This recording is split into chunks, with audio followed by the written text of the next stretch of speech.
भ्रमण करने के लिए निकलती हैं, चलती।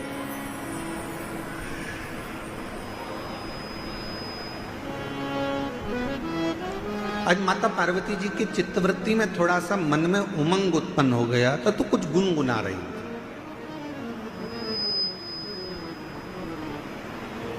कभी कभी पत्नियां बैठकर कहीं बैठी हुई हैं, उनका मन अगर अच्छा है, हृदय अगर अच्छा है और मन अगर आनंद में है तो वो भी थोड़ा थोड़ा गुनगुना ले,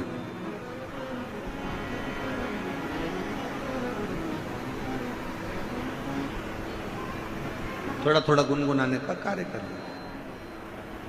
अब पार्वती जी के मन में थोड़ा सा कुछ आनंद की अनुभूति हुई होगी और माँ जगत जननी जगदम्बा माता पार्वती थोड़ा थोड़ा गुनगुनाते हुए शिव जी के साथ नंदी पर बैठकर जा रही है। कितना सुंदर भाव कहा गया कि एक पत्नी का पति के प्रति और पति का पत्नी के प्रति एक कर्तव्य सबसे बड़ा ये है कि कभी भी अपनी पत्नी को कहीं लेकर जाओ या पत्नी अपने पति के साथ कहीं पर जाए तो दोनों का तालमेल ऐसा होना चाहिए कि दोनों के चेहरे पर एक स्माइल, एक प्रसन्नता, एक आनंदता दोनों के मुख पर होना चाहिए।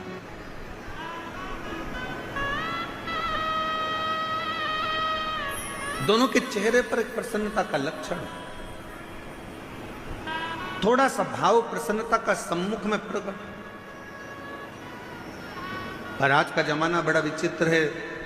10 मिनट के लिए, वैसे तो दिल्ली जैसे शहर में तो हम कल देखे कि कल हमको एक कार्यक्रम में जाना था तो हमने देखा कि हमको तो यहाँ ऐसा लगता है कि लोग शादी में जाते होंगे, मान लो 9 बजे रात्रि को शादी चालू हो रही है और 9 बजे इनको शादी में पहुँचना है तो 6 बजे से घर से निकलते होंगे। दिल्ली की स्थिति जो देखी है उसके हिसाब से बता रहा हूं। और 6 बजे से घर से निकलते होंगे, 15 मिनट की शादी अटेंड करना रहती है, आधे घंटे की शादी अटेंड करना रहती है और 2 घंटे पहले निकलना पड़ता है और 2 घंटे वापस आने में लग जाते हैं और आधे घंटे की शादी अटेंड करी। पूरा समय इतनी देर में तो हमारे यहाँ अगर हो तो हम सीहोर से इंदौर घूमकर वापिस आ जाए।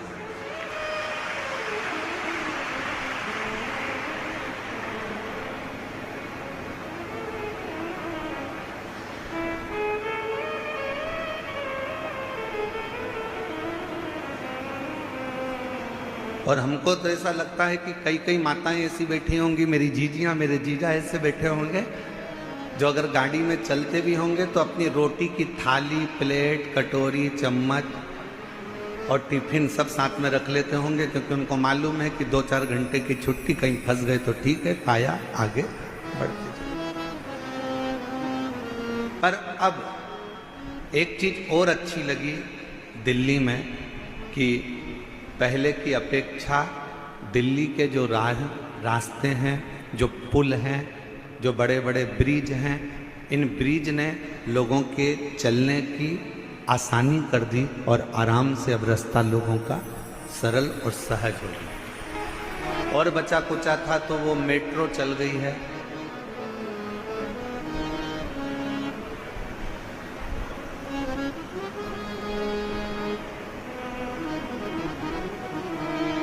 अच्छा, मेट्रो भी अपने को सिखाती है, नीचे चलती नहीं, ऊपर चलती है। और जो थोड़ा सा ऊपर बढ़ा, मेट्रो में बैठा, मेट्रो ने आपको मंजिल तक छोड़ दिया। शिव महापुराण भी यही कहती है, थोड़ा सा भक्ति का बल ऊंचा करिए तो आप शंकर जी की कृपा से आपकी मंजिल तक पहुंचने में देरी नहीं।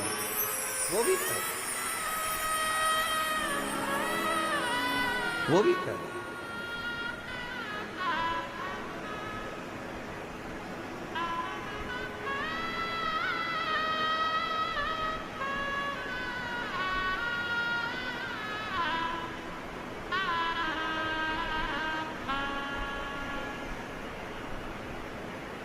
और मैंने तेरे ही भरोसे बाबा, तेरे पार्वती जी और शिव जी दोनों नंदी पर बैठे हैं। पार्वती जी गुनगुनाती हुई आगे बढ़ रही हैं। हृदय में ये उमंगता होना चाहिए, हृदय में ये उत्साह होना चाहिए, हृदय में ये आनंद होना चाहिए। और पार्वती जी गुनगुनाती हुई जा रही थी। आज मां पार्वती जी ने देखा कि पूरा वीरान पड़ा हुआ है और एकांत तो कोई स्थल मिल गया। पार्वती जी ने शिव जी के हाथ जोड़े और शंकर जी को प्रणाम कर कर पार्वती जी ने उस स्थान पर रोक दिया। बाबा थोड़ा नंदी को कहो ना रुकेगी, थोड़ा नंदी को बोलिए रुक जाए। नंदी को रोका।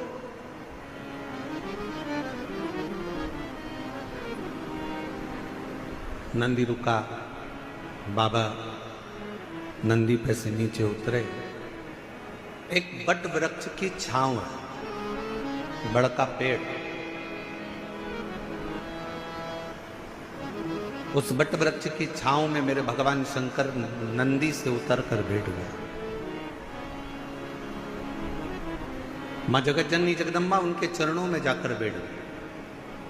मेरी पार्वती मां उनके चरणों में बैठ।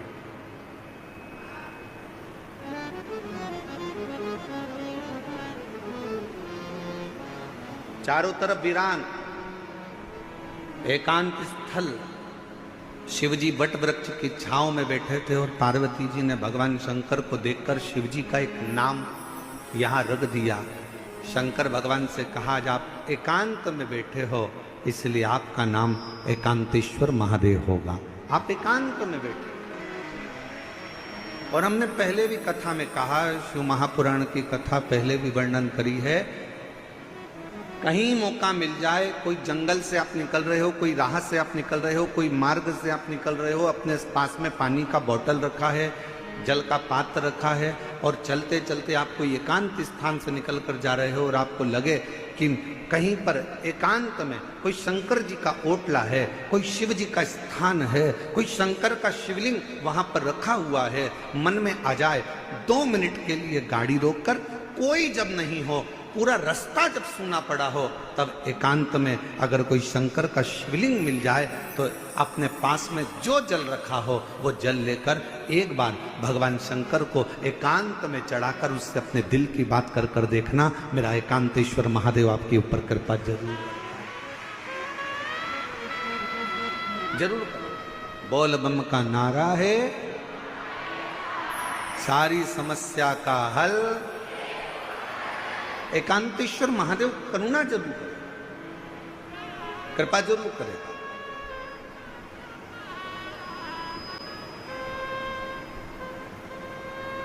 शिव जी के चरणों में पार्वती मां बैठ गई।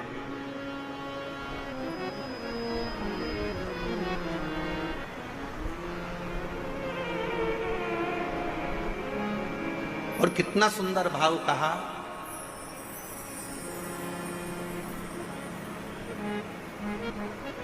सफर का आनंद बड़ी गाड़ी में मिलता है क्या? जम के बोलो जरा। कहीं जा रहे हो, केदारनाथ जी दर्शन करने जा रहे हो, या मथुरा जी में वृंदावन में बिहारी जी का दर्शन करने जा रहे हो, या अयोध्या जी जा रहे हो, सांवरिया सेठ जा रहे हो, खाटू श्याम बाबा का दर्शन करने जा रहे हो, सालासर बाबा जी का दर्शन करने जा रहे हो, सीहोर कुबरेश्वर धाम में भोलेनाथ जी का कंकर शंकर दर्शन करने के लिए जा रहे हो, या कहीं दूर आप सफर कर रहे हो और बहुत बड़ी गाड़ी है आपके पास में, बहुत बड़ी गाड़ी।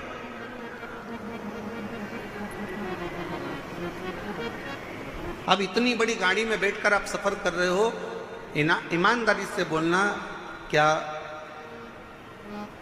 आनंद बड़ी गाड़ी में मिलता है? करोड़ों की गाड़ी है, 1 करोड़ की, 1.25 करोड़ की, 1.5 करोड़ की, 2 करोड़ की गाड़ी है। क्या आनंद उस 2 करोड़ की गाड़ी में मिलता है? शिव महापुराण की कथा कहती है शंकर भगवान के पास में कोई पुष्पक विमान नहीं था, शंकर भगवान के पास में कोई ऐसा वाहन नहीं था, शंकर भगवान के पास में तो केवल एक बूढ़ा नंदी था। शिव महापुराण की कथा कहती है आपके पास में बहुत बड़ी गाड़ी है, आपके पास में करोड़ों की गाड़ी है। शिव पुराण की कथा कहती है क्या उसमें आनंद मिलता है? शिव कथा कहती है बड़ी गाड़ी में आनंद नहीं मिलता, बड़े पैसे की गाड़ी में आनंद नहीं मिलता, जो आनंद किसी बड़े दिल वाले के साथ सफर करा जाता है तो आनंद प्राप्त होता है। करोड़ों की गाड़ी है, मालूम पड़े पैसे की गाड़ी तो हो गई, बहुत महंगी गाड़ी है, बहुत पैसे की गाड़ी है, बहुत बड़ी गाड़ी है, और मालूम पड़े उस गाड़ी को लेकर जाने वाला व्यक्ति दिल का बड़ा नहीं है, मन का बड़ा नहीं है, जरा जरा सी बात में खचर खचर कर रहा है, थोड़ी थोड़ी सी बात में लड़ने बैठ गया, थोड़ी थोड़ी सी बात में झगड़ा करने बैठ गया, थोड़ी सी बात में विवाद करने बैठ गया। ईमानदारी से बोलो वो करोड़ों की गाड़ी में तुम्हें सुख मिलेगा क्या? अरे बोलो तो मेरी दिल्ली की जीजी हो, दिल्ली के जी जाओ, जम के बोलो जरा, मिलेगा सुख? नहीं।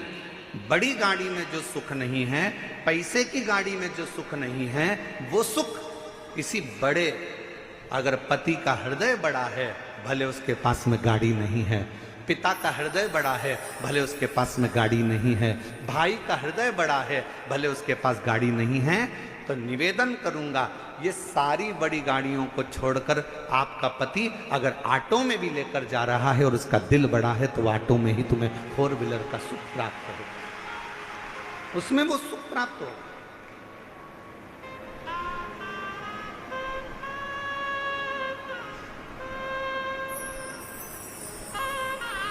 अब तुमने ढूंढी तो बड़ी गाड़ी, ले भी ली बड़ी गाड़ी, और मालूम पड़े वो आनंद ही नहीं आ रहा, क्योंकि जरा जरा सी बात में झगड़ा हो रहा है, जरा जरा सी बात में विवाद हो रहा है, जरा जरा सी बात में कोई ना कोई बात खराब हो रही है, तो सफर का क्या आनंद हो?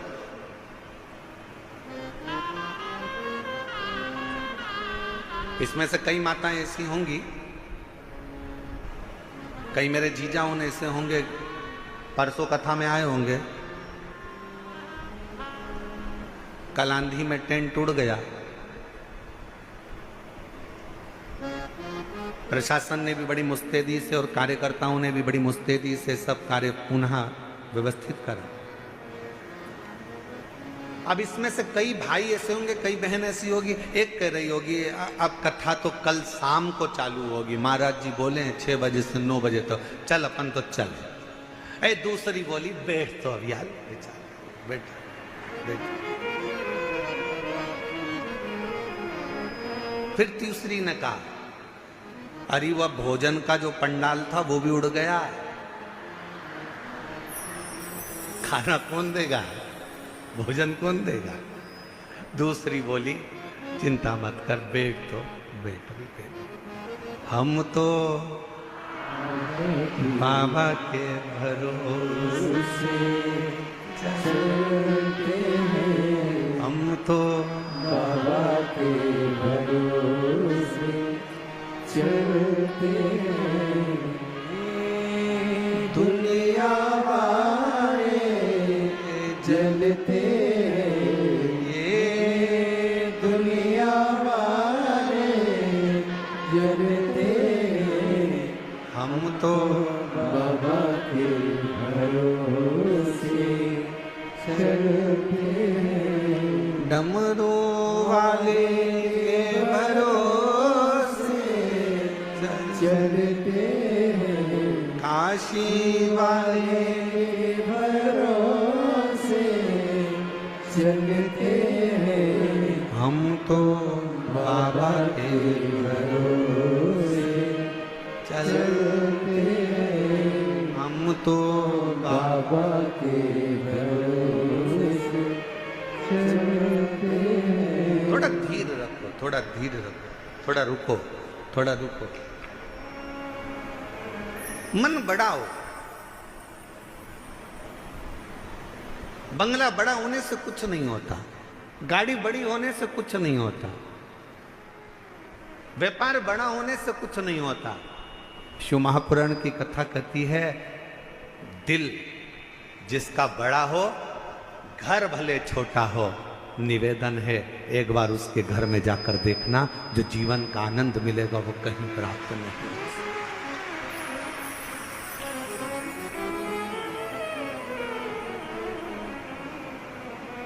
और आज एक बात और कहना चाहेंगे, दिल्ली की इस पवित्र हस्तिनापुर शिव महापुराण की कथा में कोई आपसे कहे कि मेरी पहचान उससे है, कोई आपसे कहे कि मेरी पहचान उससे है, कोई आपसे कहे कि मेरी पहचान उससे है, भरोसा मत करना। अगर कोई ऐसा मिल जाए तुम्हारी जिंदगी में, वो कह दे मेरी पहचान मेरे शंकर से है, तो भरोसा कर लेना कि वो शिव का। एकांत में बैठी हैं मां पार्वती मैया ने भगवान शिव जी से विनय करा, निवेदन करा, प्रार्थना करी, विनय करा।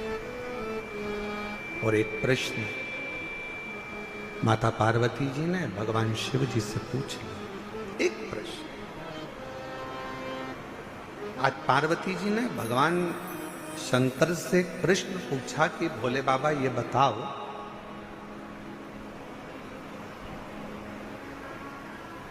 मेरे पिता हिमालय राज नारायण का स्मरण करते हैं, मेरी माता नारायण का स्मरण करती हैं, मेरा भाई नारायण का स्मरण करते हैं। पर एक बात समझ में नहीं आती कि मुझ में आपके चरणों की भक्ति कैसे प्राप्त होगी।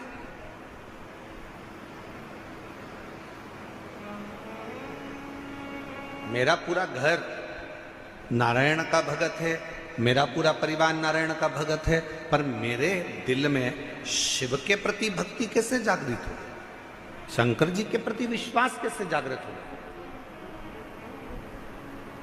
शिव जी के प्रति भरोसा कैसे जागृत हो, मुझे यह समझ में नहीं आता। ये कैसे हो सकता है?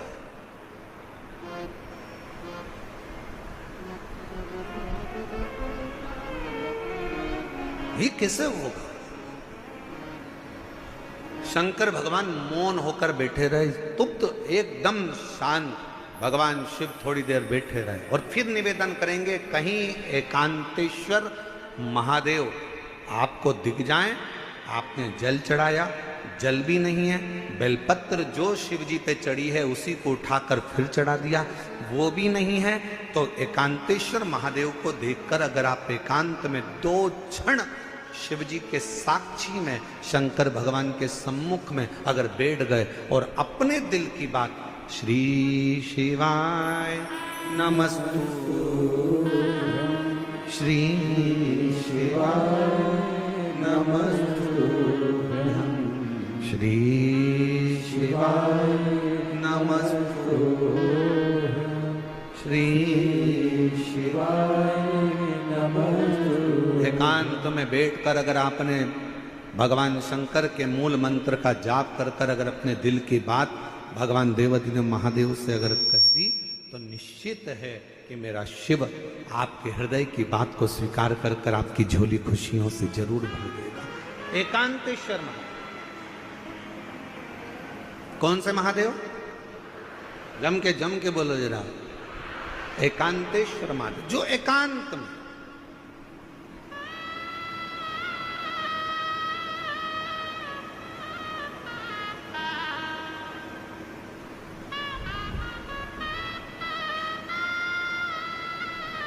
अच्छा, कई लोगों ने कहा गुरुजी ये एकांतेश्वर महादेव से कहो तो एकांतेश्वर महादेव सुनते बहुत हैं।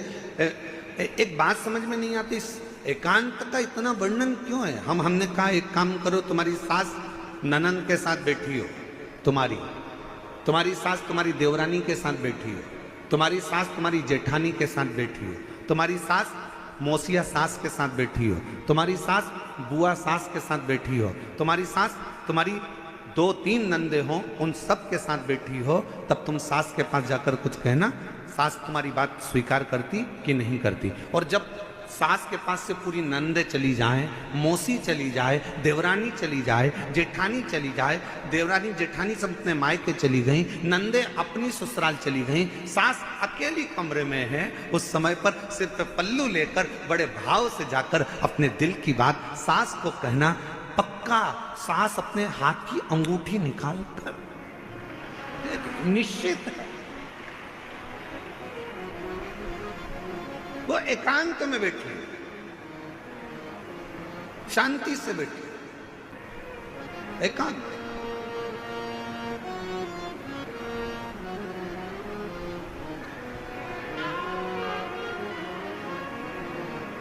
कभी एकांत में बैठे भगवान शिव जी से प्रार्थना करिए, जैसे पार्वती जी कर रही है। पार्वती जी ने कहा, मुझे समझ में नहीं आया, मेरे पिताजी नारायण के भगत हैं, मेरी माता नारायण की भक्ति करती हैं, मेरा भाई नारायण की भक्ति करता है, पर मुझ में ये शिव तत्व, ये भगवान शंकर के प्रति अविरल भक्ति, मेरे को भगवान शंकर के प्रति विश्वास, मेरे मन में ये शिव जी के प्रति भरोसा कैसे जागृत हो गया, कैसे? जरा आप भी विचार करिएगा। कई माताएं अपने मन पर विचार करिएगा कि आपके घर में भी किसी के घर में कोई की सेवा होती है, किसी के घर में नारायण की सेवा होती है, किसी के घर में राम जी की सेवा होती है, किसी के घर में कृष्ण की सेवा होती है, किसी के घर में जगत जननी जगदम्बा की सेवा होती है, किसी के घर में दत्त की सेवा होती है, किसी के घर में गुरु की सेवा होती है, किसी के घर में कोई सेवा होती है। पर आप शंकर जी से कैसे जुड़ गए? आप शंकर जी पर कैसे भरोसा कर लिए? आप शिव जी पर कैसे भरोसा कर लिए? आप शिव जी पर कैसे विश्वास कर लिए? तब आपको अभी का अनुभव नहीं होगा तो बाद में कभी ना कभी मालूम पड़ेगा कि ये आज का नहीं है। भगवान शंकर ने कहा, पार्वती तू पूछ रही है कि तेरे पिता नारायण को भजते हैं, तेरी माँ नारायण को भजती हैं, तेरे भाई नारायण को भजते हैं, और मैं शिव जी की भक्ति में कैसे लग गई? तो सुन पार्वती,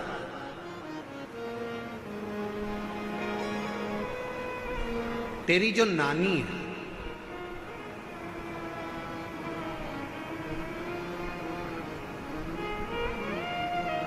शंकर जी की नानी सास, पार्वती जी की नानी,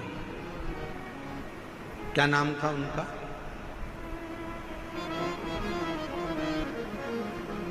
बोलो बोलो, जल्दी से बोलो, हो दिल्ली वाले।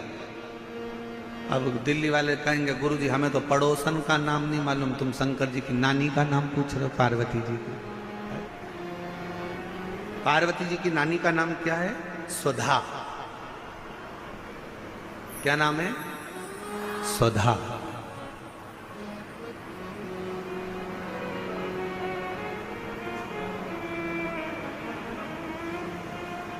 पार्वती जी के नाना जी कौन थे? पित्र।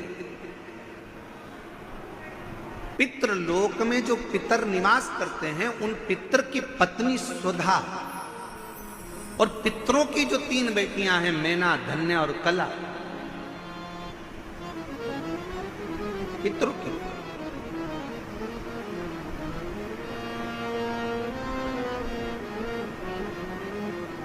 तो पार्वती जी की नानी का नाम क्या है? सुधा। शिव जी ने कहा, सुनो पार्वती जी, तुम पूछ रही हो कि तुम में ये शिव तत्व, भगवान शंकर की अविरल भक्ति कैसे प्राप्त हो गई? शिव महापुराण की कथा कहती है, पहले दिन की कथा में अपन ने देवराज ब्राह्मण का चरित्र सुना था। देवराज ब्राह्मण बहुत पाप कर्म करा था, तो वह महापापी था। उसने कभी शंकर का मंदिर नहीं देखा, उसने कभी शिवालय नहीं देखा, वो कभी भगवान के मंदिर नहीं गया, उसने कभी भगवान का नाम नहीं लिया। महापापियों की गिनती में देवराज ब्राह्मण आता।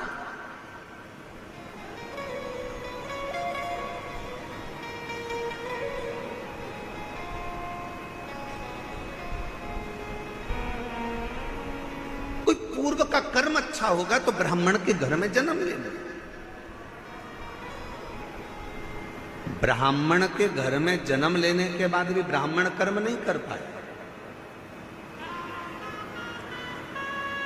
और फिर निवेदन है भाई,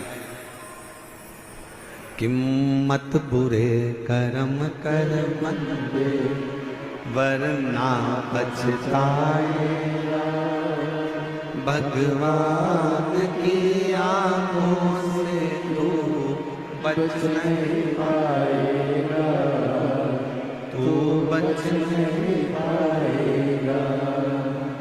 अरे ओ अज्ञानी मत करना, अरे ओ अज्ञानी मत करना। तेरे कर्म का फल तू ही पाएगा, जैसा किया तूने तेरे आगे आएगा। मत बुरे कर्म कर वरना पछताएगा, भगवान की आंखों से तू बच नहीं पाएगा, तू बच नहीं पाएगा। अरे हो अज्ञानी मत करना। शिव पुराण की कथा कहती है बुखार में चक्कर आएंगे तो कोई हाथ पकड़ने वाला मिल जाएगा।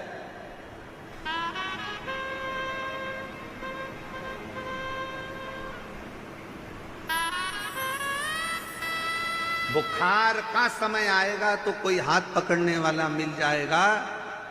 शरीर में कष्ट होगा तो कोई हाथ पकड़ने वाला मिल जाएगा। बुखार में कमजोरी आएगी तो कोई हाथ पकड़ने वाला मिल जाएगा।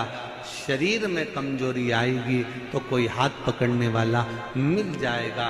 चक्कर अगर थोड़ा सा आया तो कोई हाथ पकड़ने वाला मिल जाएगा। पर शिव पुराण की कथा कहती है जब दुख का चक्कर चलता है तो कोई हाथ पकड़ने वाला नहीं मिलता है, हाथ केवल महादेव पकड़ता है। केवल एक, केवल बुखार का चक्कर आया ना, कहीं गिर रहे होगे तो कोई पकड़ लेगा। मैच गरम है, ठंडक की सख्त जरूरत। Take an icy cool drinks break with Milton.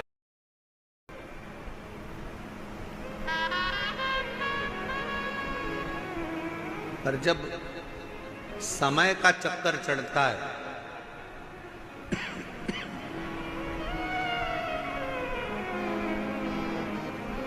जब समय का चक्कर आता है तब कोई पकड़ने वाला नहीं है। कोई कौन पकड़े? बुखार में हाथ पकड़ने वाले बहुत होंगे, कमजोरी में हाथ पकड़ने वाले बहुत होंगे, पर जब दुख का चक्कर आएगा, कोई विपदा आएगी, कोई कष्ट आएगा, तब कोई हाथ नहीं पकड़ेगा। कोई नहीं। उस समय पर कोई हाथ नहीं पकड़ेगा। पर शिव पुराण की कथा कहती है उस समय पर केवल एक, तुमने जो शंकर जी को 1 लोटा जल रोज चढ़ाया है, ये हाथ तुम्हारा आगे बढ़कर 1 लोटा जल जो शिव जी पर चढ़ाता है, वो हाथ को कोई पकड़े चाहे ना पकड़े, मेरा देव अधिदेव महादेव तुम्हारे हाथ को जरूर पकड़ लेगा। वो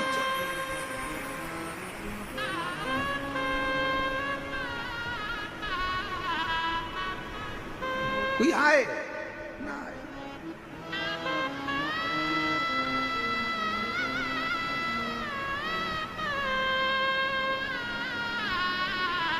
उस शिव के आश्रित हो, शिव के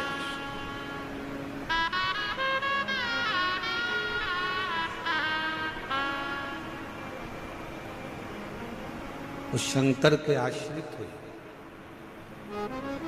देवाधिदेव महादेव के आश्रित हुए। एक पत्र एक बहन ने लिखा है, अच्छा